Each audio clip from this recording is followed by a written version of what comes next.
Dans un monde de plus en plus narcissique et égocentré où l'on cherche à imposer sa pensée individuelle comme une pensée universelle, j'active un processus, une réflexion par le détournement de panneaux lumineux à messages défilants que l'on retrouve dans les grandes métropoles comme New York, Londres ou les nouveaux quartiers ultramodernes de Shanghai.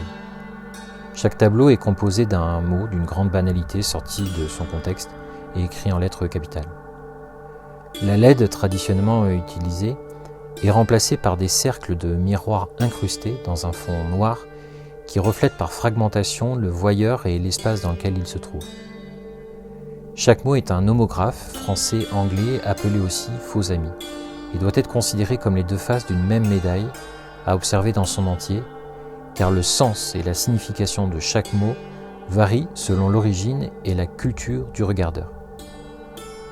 Le miroir est un producteur d'images, une source de réflexion. Sa surface nous invite à réfléchir, mais n'a de sens que par les yeux qui le regardent. Utilisé aux soins des apparences, sa présence se démultiplie dans les sociétés comme la nôtre, célébrant l'autocontemplation. Il n'est pas moins une fenêtre de réflexion personnelle offrant à la connaissance de soi.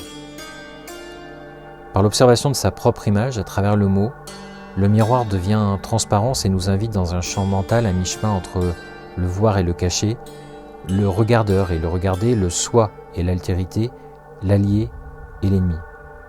Tel un Janus pris entre la foi de la transparence et la transcendance de l'être d'une part, l'illusion et la désillusion du paraître d'autre part. Où toute vérité est relative et où chaque individu doit contribuer à déterminer ce qui est légitime de ce qui ne l'est pas.